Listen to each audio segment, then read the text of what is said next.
I'm Hannah, 32 female. I live in a glass house overlooking the city that once felt like a cage, a constant reminder of a life I was forced to build from scratch. I run a successful UX/UI design agency with my business partner, Harry, and my days are filled with code, creativity, and the quiet satisfaction of independence. This life, this success, was built on the ashes of a family that decided I wasn't a worthy investment. They chose my sister, Amy, as their champion, funding her future while leaving me with nothing but the echo of my father's cruelest words. Your sister deserves it more. Before this story unfolds, I'd love to connect with you.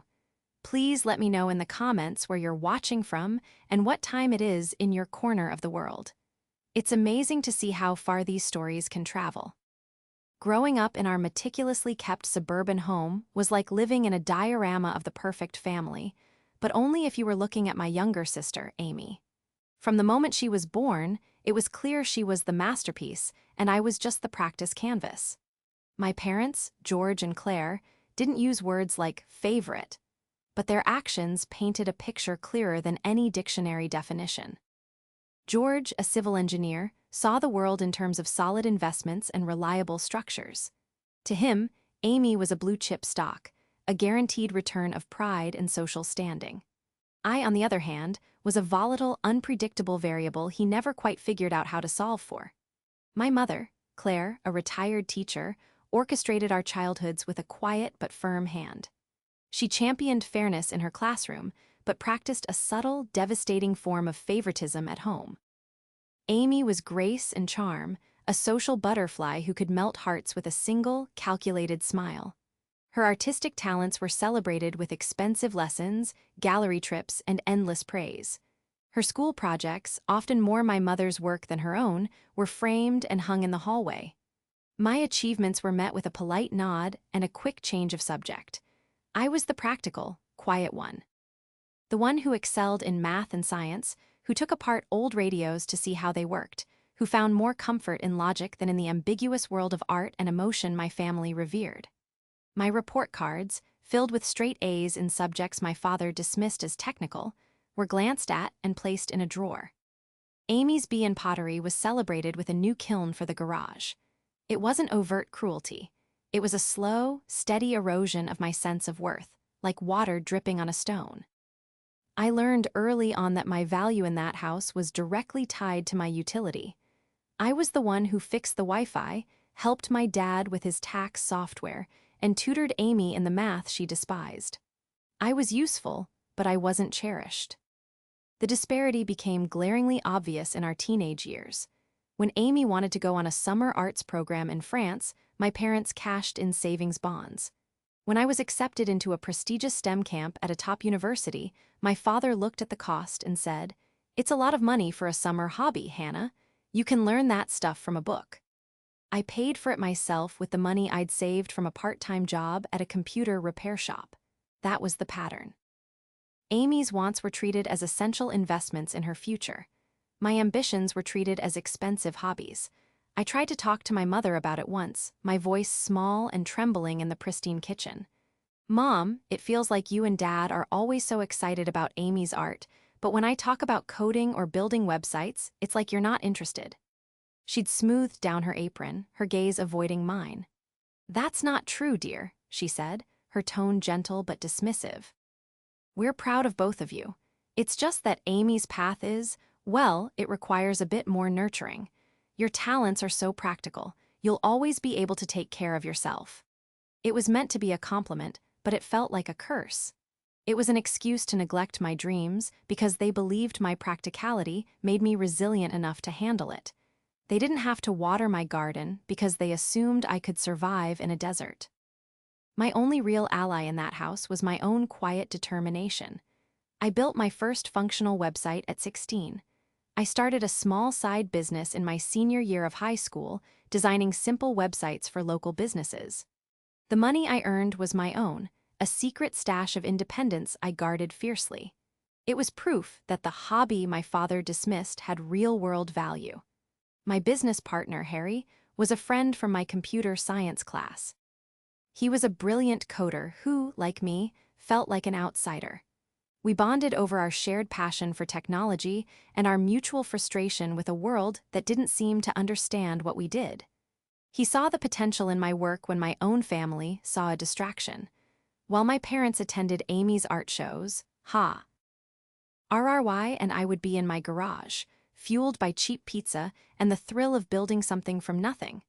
He was the only one who understood that a line of code could be as beautiful and expressive as a brushstroke on a canvas. He'd look at a complex algorithm I'd written and say, "Hannah, this is elegant," and that one word meant more to me than all the empty praise my parents ever gave Amy. This quiet rebellion, this small world Harry and I built, became my lifeline. It was a space where my skills were not just useful, but valued. It was the foundation of the life I would eventually build, a life far away from the suffocating shadow of the golden child. The night my world fractured beyond repair was the evening of my 22nd birthday. It was also, not coincidentally, the night my family chose to announce their grand investment in Amy's future. I had just graduated from university, top of my class in computer science, with a solid job offer from a mid-tier tech firm already on the table. I'd paid my own way through school, a patchwork of scholarships, student loans, and the meager income from my freelance web design work.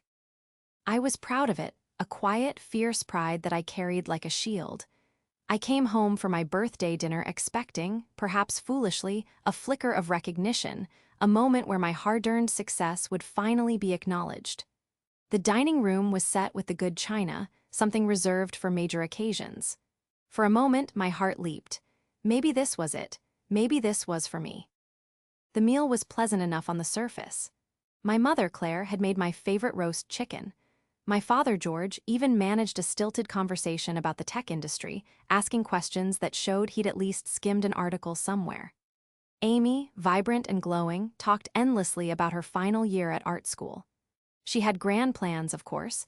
She didn't just want to be an artist. She wanted to be a curator, a tastemaker, the owner of a chic, exclusive gallery. Her dreams were always grand, always painted in the boldest colors, while mine felt like they were sketched in pencil, easily erased. After we finished the main course, my father cleared his throat, tapping his fork against his wine glass. The gesture was so formal, so deliberate, that an uneasy silence fell over the table. "We have an announcement to make," he said, his eyes beaming, fixed squarely on Amy.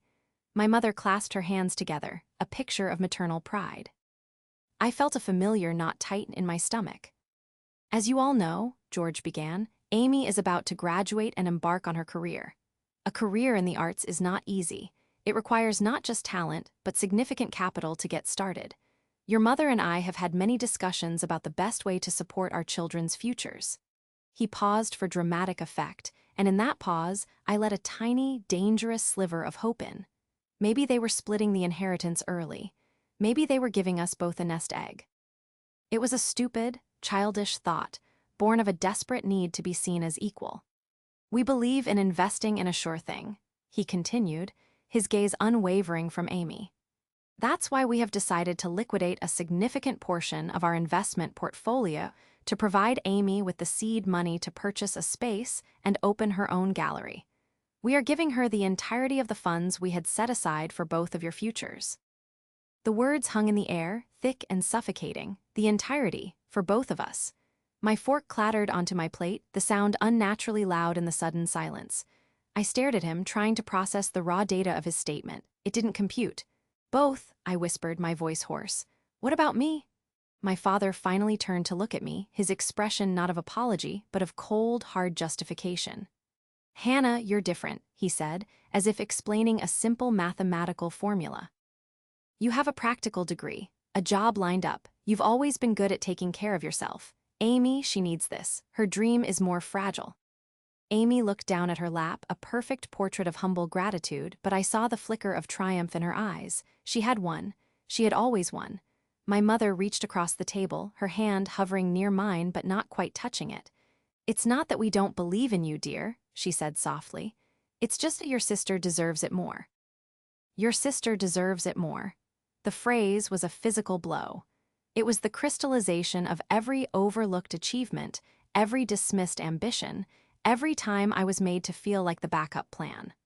All my life, my independence hadn't been a strength they admired. It had been an excuse to abandon me. They didn't support me because they knew I would survive without it. They had nurtured one plant with all the water and sunlight, knowing the other was a cactus that could fend for itself in the drought they had created. I stood up, my chair scraping harshly again. Sent the hardwood floor. My whole body was shaking, a torrent of grief and rage coursing through me. "So that's it?" I asked, my voice dangerously quiet. "My entire future, the one you were supposedly saving for, you're just giving it to her?" George's face hardened. "It's our money, Hannah. We can do with it as we see fit. We are investing in a legacy in art and culture. Your path is already paved. Don't be selfish." Selfish. The word was so absurd, so profoundly unjust that I laughed. It was a hollow, broken sound. I looked at Amy, who was now dabbing at her eyes with a napkin, playing the part of the overwhelmed, grateful ingenue. I looked at my mother, whose face was a mask of placid disappointment in my reaction. And I looked at my father, the man who had just auctioned off my future without a second thought. I saw no family. I saw a board of directors who had just cut their losses on a failed asset. That night, I packed a single bag, walked out of that house, and never looked back. The silence they left in their wake was the loudest sound I had ever heard. The decade that followed my departure was a blur of relentless work and deliberate self-isolation. I cut all ties. I changed my phone number, deleted my social media profiles, and poured every ounce of my energy into my career. The first few years were the hardest. I lived in a tiny apartment, surviving on instant noodles and the adrenaline of ambition. The hurt my family had inflicted was a raw, open wound, and I treated work like a bandage, hoping that if I wrapped it tightly enough, I would eventually stop feeling the pain. I took the tech job I had been offered and climbed the ladder with a ruthless efficiency born of desperation. I worked longer hours than anyone, took on the projects no one wanted, and learned everything I could. My pain became my fuel. Every success was a silent rebuttal to my father's assessment of my worth. After 5 years, I had saved enough and learned enough to take the biggest risk of my life. I quit my stable job and, with Harry by my side, started our own UX/UI design agency. Harry, who had been my one constant friend, never once questioned my decision to sever ties with my family. He had seen their casual dismissal of my talents firsthand. He invested his own savings alongside mine, and together we built our company, Clarity Designs, from the ground up. Our philosophy was simple: create clean, intuitive, user-focused digital experiences. We hustled. We worked out of my living room for the first year, our days bleeding into nights, but we were good. Our work was elegant and effective, and slowly we started landing bigger clients. By the time I turned 32, Clarity Designs was a recognized name in the industry. We had a beautiful office downtown, a team of 20 brilliant employees, and a portfolio of high-profile projects. I had built the future they denied me, brick by digital brick. I never looked them up. I never asked mutual acquaintances how they were. As far as I was concerned, they existed in a separate universe.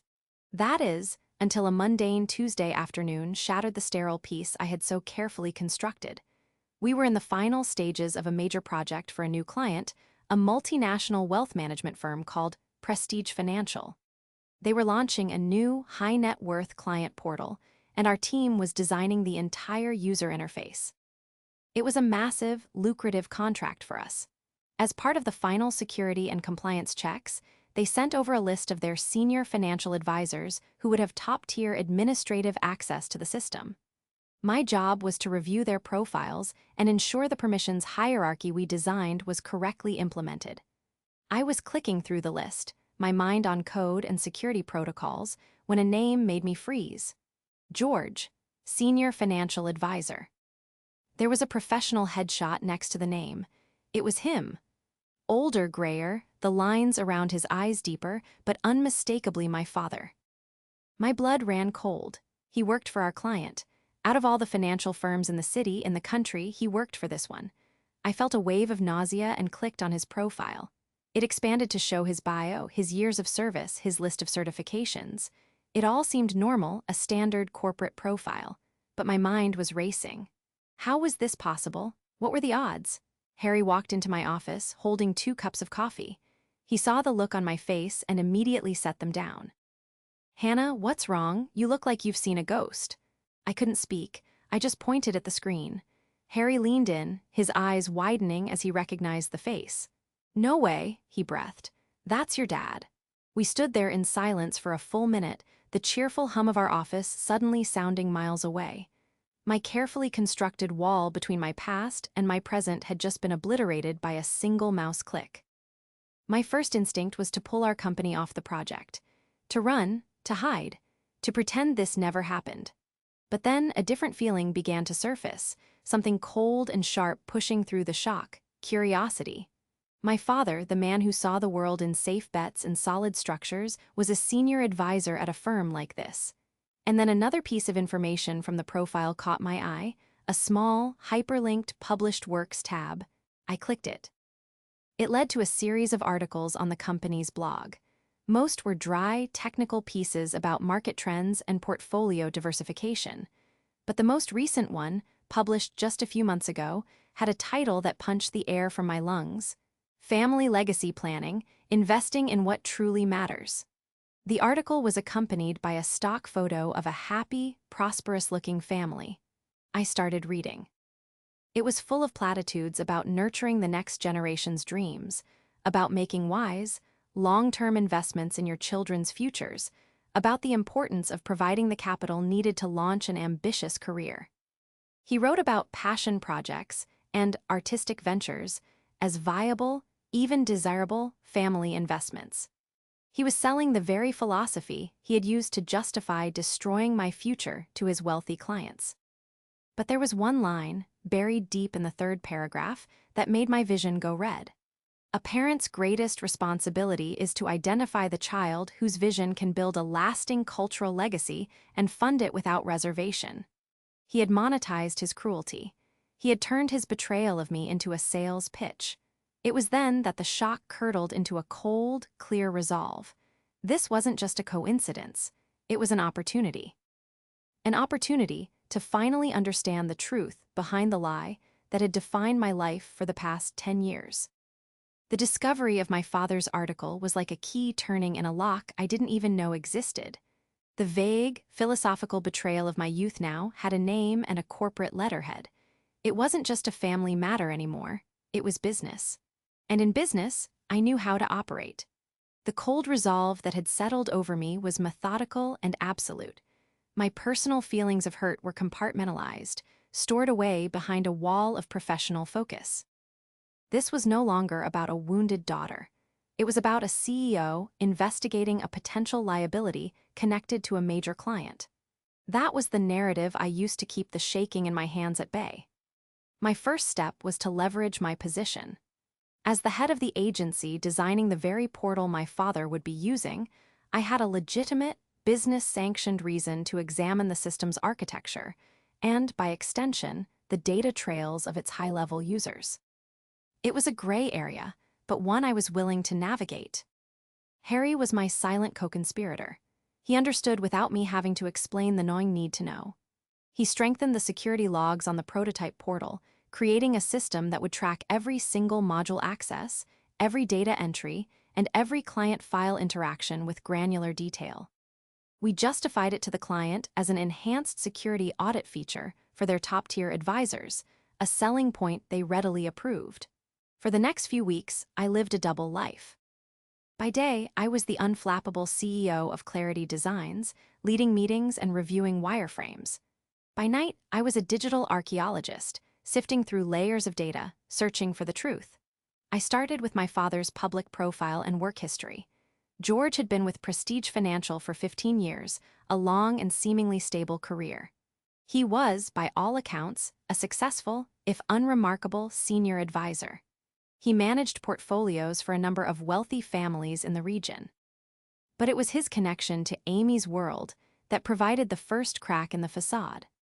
I did a deep dive into Amy's gallery. It was called Elysian Fields, a predictably pretentious name. Its online presence was polished, featuring minimalist design and glowing reviews in niche art blogs. It was presented as a thriving hub of contemporary art. But a quick look at its business registration documents, all publicly available, told a different story. The gallery was registered as a limited liability company with Amy as the sole owner. However, the initial capital investment was staggering, far more than the portion of our investment portfolio my father had mentioned. It was a seven-figure sum. Where had that kind of money come from? My parents lived comfortably, but they weren't millionaires. The answer, I suspected, lay within the digital walls of Prestige Financial. Using the audit logs, I began to cross-reference my father's activity with the timeline of the gallery's founding. I wasn't looking at the confidential financial data of his clients. That was a line I wouldn't cross, both ethically and legally. I was looking at the metadata, the patterns, the connections, the frequency of interactions. I noticed a recurring pattern. My father had a small, specific group of clients whose portfolios he managed with an unusual level of hands-on, discretionary control. These weren't just standard stock and bond accounts. They were complex trusts and family foundations. One name in particular stood out, the Alastair Foundation. He accessed its files almost daily. A quick search revealed it was a charitable foundation established by a recently deceased industrialist, intended to provide grants for community arts and culture projects. It was a sleepy, low-profile foundation with a massive endowment.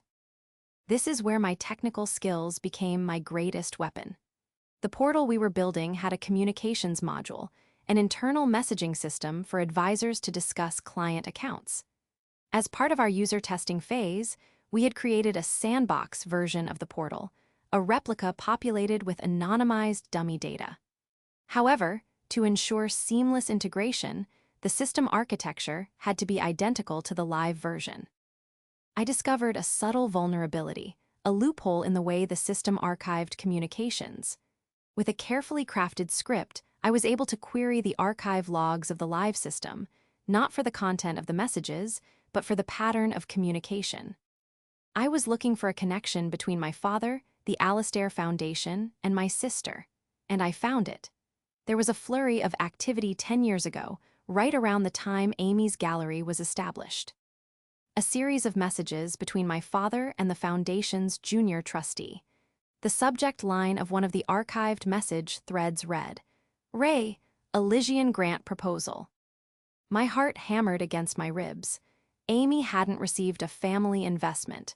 She had received a grant from a charitable foundation advised by my father. The pieces clicked into place with horrifying clarity. My father hadn't just given Amy his own money. He had used his professional position to steer a massive grant from a client's charitable foundation directly into his daughter's pockets.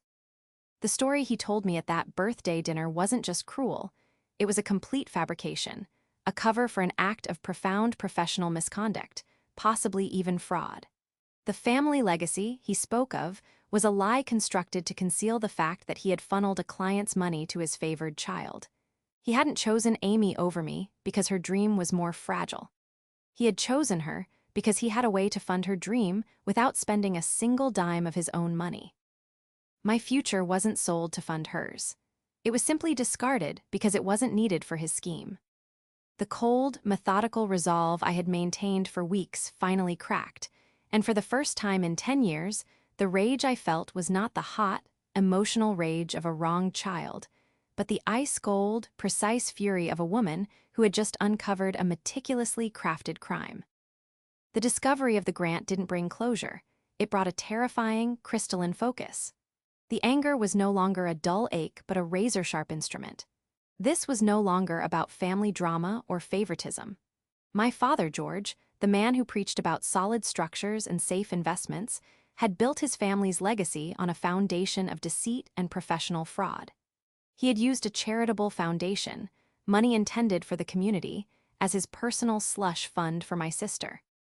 And Amy, the celebrated artist, was at best a willing accomplice and at worst the co-architect of the entire scheme. My revenge would not be a screaming match or a tearful confrontation. That was their world, a world of messy, unpredictable emotions. My world was one of systems, logic, and structure. My revenge would be an elegant, inescapable piece of architecture. My first move was to protect my company. I called an emergency meeting with Harry. In the secure confines of my office, I laid out everything I had found: the inflated investment, the Alastair Foundation, the grant proposal. Harry listened, his expression growing more grim with each detail. "This is bad, Hannah," he said, his voice low. "If this comes out while we're under contract, the blowback on us could be huge. They'll see you as compromised." He was right. My personal connection to my father, a senior advisor at their firm, was a massive conflict of interest I had failed to disclose because I hadn't known the extent of his crimes. "So, what's the plan?" he asked. "We pull out." I shook my head. "No," I said, a cold certainty in my voice. "We finish the project. We deliver the best work this company has ever done. We make ourselves indispensable. And then, we use the access they've given us to build a cage for him." The plan had two phases. Phase 1 was excellence and entrenchment. We threw ourselves into the prestige financial project with a renewed fervor. We met every deadline ahead of schedule. We added features they hadn't even asked for, anticipating their needs. With uncanny precision, I personally oversaw every aspect of the portal's design, ensuring it was flawless, secure, and incredibly user-friendly. I wanted my work, my name, to be synonymous with integrity and excellence in their minds. During this time, I also hired a private investigator, a discreet professional recommended by our corporate lawyer. Her name was Evelyn, a no-nonsense woman in her 50s with eyes that missed nothing. I didn't give her the whole story. I simply tasked her with investigating the grant awarded to the Elysian Fields Gallery by the Alastair Foundation 10 years ago. I told her I was a potential investor in a similar arts venture and wanted to understand the foundation's vetting process for their grantees. It was a plausible cover. While Evelyn dug into the physical paper trail, I continued my digital investigation. I needed irrefutable proof, something more concrete than metadata and archived subject lines. The answer, I realized, was in the very system I was building. As the lead architect of the portal, I had a deep understanding of its data migration protocols. When the new portal went live, all the data from the old, clunky system would be migrated over. This included years of archived records. During the final phase of user acceptance testing, I would have a legitimate reason to run a full data integrity check. It would be my one and only window to access the full, unredacted content of the old records before they were locked down in the new, far more secure system I had built. Phase 2 was the trap. The centerpiece of my revenge would be the portal itself. I designed a special administrative, compliance audit module. On the surface, it was a tool for the firm's internal auditors to easily track and flag suspicious activity, something their compliance department was thrilled about. But I built a specific, hidden algorithm into it. The algorithm was designed to search for patterns of nepotism and conflicts of interest. It would cross-reference employee records with the directors and beneficiaries of all corporate and charitable accounts they managed. It was programmed to specifically look for familial connections. When it found a match, it wouldn't just raise a red flag. It would automatically compile a complete, downloadable dossier of every interaction between the employee and the connected account. Every message, every transaction approval, every file access, all neatly timestamped. It was a digital time bomb, and I was setting it to go off the moment the system went live. It wouldn't just flag my father, it would hand the auditors a complete, undeniable case file of his misconduct. Weeks turned into months. Evelyn, my PI, delivered her report. She had found the original grant proposal. It was a masterpiece of fiction, claiming Amy's gallery would serve underprivileged communities with art outreach programs that never materialized. More importantly, she found that the junior trustee at the foundation who signed off on the grant was a former colleague of my father's, a man who had left the foundation under a cloud of rumors a year later. It was the corroboration I needed. The day of the final data migration arrived. My hands were steady as I initiated the scripts. For a few hours, I had legitimate, top-level access to the entire legacy database. I ran my queries, and there it was. The full, unredacted message chain between my father and the trustee. They discussed how to frame the proposal for the board, how to emphasize the community angle, and, most damningly, a message from my father that read, "This will set my daughter up for life. I owe you." I downloaded the entire chain, encrypted it, and stored it on a secure drive. The trap was set. The evidence was secured. All that was left was to wait for the system to go live. The Prestige Financial Client Portal launched to universal acclaim. Our firm received a massive bonus and a glowing testimonial that immediately elevated our status in the industry. The compliance audit, module I designed, was particularly praised for its innovative, proactive approach to risk management. I knew it was only a matter of days before my algorithm did its silent, methodical work and my father's world came crashing down. I had imagined the aftermath 1,000 times. A quiet, impersonal notification from our lawyer. A news headline about a financial advisor fired for ethics violations. I had not, in any scenario, imagined them showing up at my front gate. It was a Saturday morning, exactly 1 week after the portal went live. I was in my home office, a glass-walled room overlooking the sprawling garden of the house I'd bought a year prior. It was my sanctuary, a testament to my success, nestled in the wealthiest part of the city. The intercom buzzed, and the face of my security guard appeared on the screen. "Ma'am, there's a George and Claire here to see you. They say they're your parents." My blood turned to ice. For a moment, I couldn't breathe. I hadn't seen their faces, outside of that headshot on the portal, in 10 years. "They don't have an appointment," I said, my voice flat. "Tell them to leave." There was a pause. "Ma'am," the guard said, his voice hesitant, "they're with your sister. They're causing a bit of a scene. They're saying there's been a terrible misunderstanding." A scene, of course. Their entire lives were a scene. I took a deep, steadying breath. "Let them in," I said. "Let them drive up to the house, but you stay with them. And don't let them inside." I watched from my office window as their modest, decade-old sedan crawled up my long, winding driveway. It looked so out of place, a relic from another life. They got out and stared up at the house, a structure of steel, glass, and minimalist elegance. Their faces were a mixture of awe and disbelief. George looked smaller, diminished. Claire clutched her purse like a life raft, and Amy looked furious. I walked out onto the large stone patio that fronted the house, my arms crossed. I didn't say a word, I just waited. My father was the first to speak, his voice strained, trying for a tone of paternal authority that he no longer had any right to. "Hannah, this is quite a place you have here." I remained silent. Claire rushed forward, her face etched with a desperate, practiced concern. "Hannah, sweetheart, we had to come. Your father, they've suspended him from work. They're investigating him. It's all because of some new computer system. We think it's been hacked.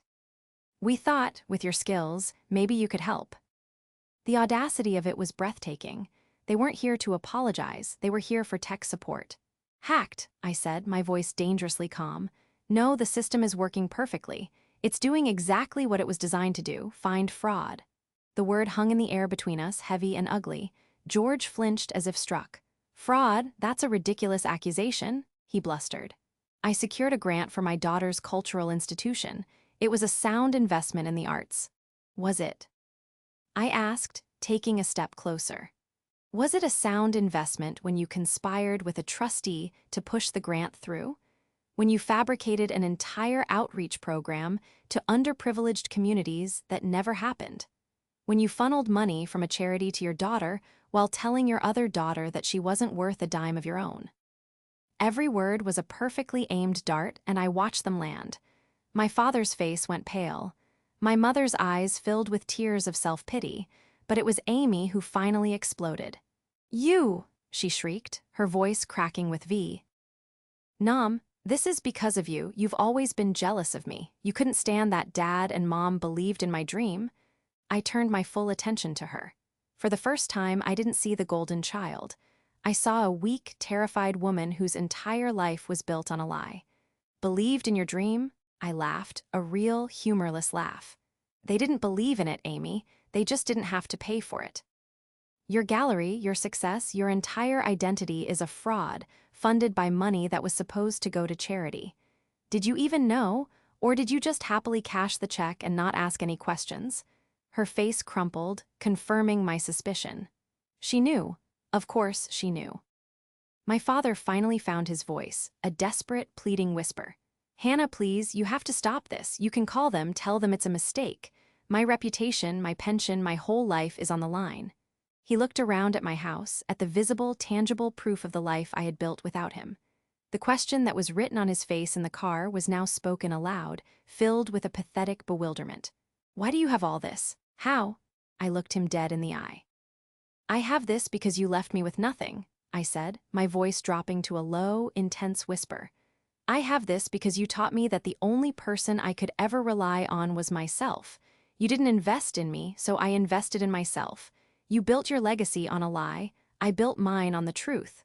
I then turned to the security guard who had been standing by silently. They're trespassing, I said. Please escort them off my property. As he gently but firmly guided them back to their car, my mother looked back at me, her face a mess of tears and confusion. But we're your family, she cried. I gave her one last, final look. No, I said, the words as solid and unyielding as the house behind me. You are just the people I used to know. I turned, walked back into my house, and didn't watch them leave. The weeks following their disastrous pilgrimage to my home were a quiet storm. The legal and professional fallout for my father was swift and brutal. The internal investigation at Prestige Financial, armed with the dossier my compliance module had compiled and the evidence from the archived messages, was an open and shut case.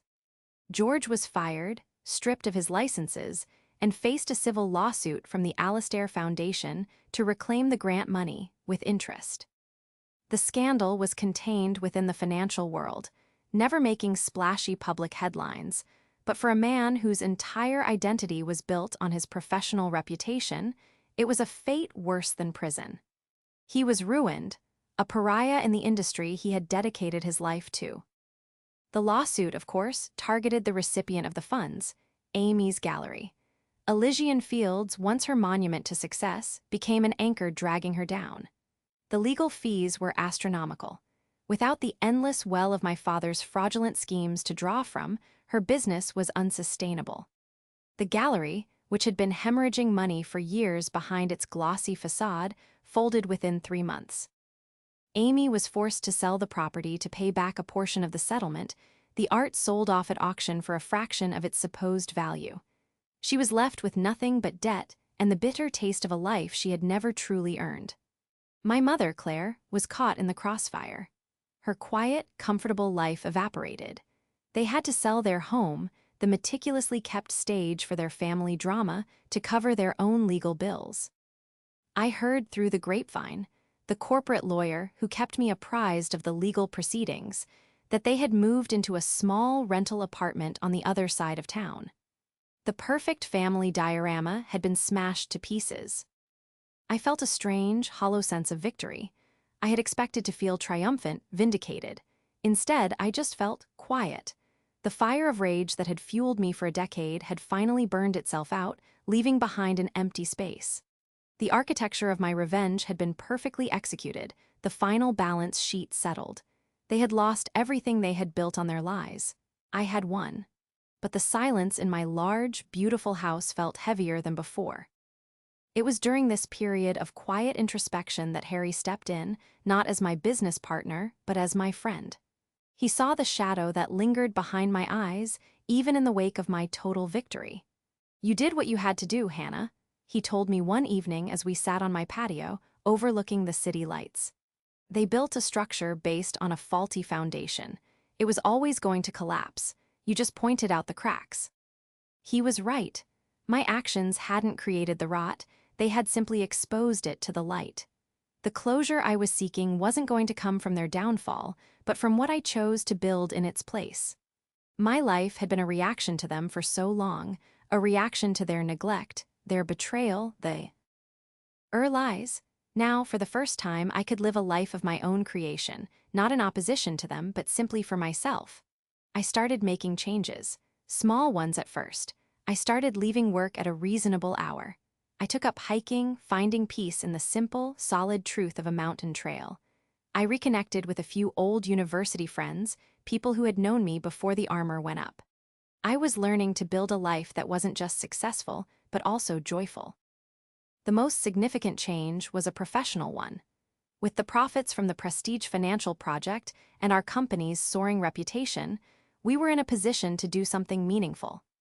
Harry and I established the Clarity Foundation. It was a non-profit arm of our company dedicated to providing grants and mentorship to young women and underprivileged students pursuing careers in STEM. Our first recipient was a brilliant young coder from a low-income neighborhood, a girl who reminded me so much of myself at that age. When we presented her with the scholarship, a full ride to the university I had attended, the look of pure, unadulterated hope on her face gave me a feeling of satisfaction deeper than any revenge ever could. I was now in a position to give someone else the chance I never had, to invest in a future based on merit and passion, not favoritism and deceit. I had come to understand that family wasn't about blood or shared history. It was about who invested in you, who believed in your potential, and who stood by you when you were building your dreams from nothing. It was Harry, my team at Clarity, and now the young woman whose future I was helping to secure. That was my family. That was my legacy. It wasn't built on lies or stolen money.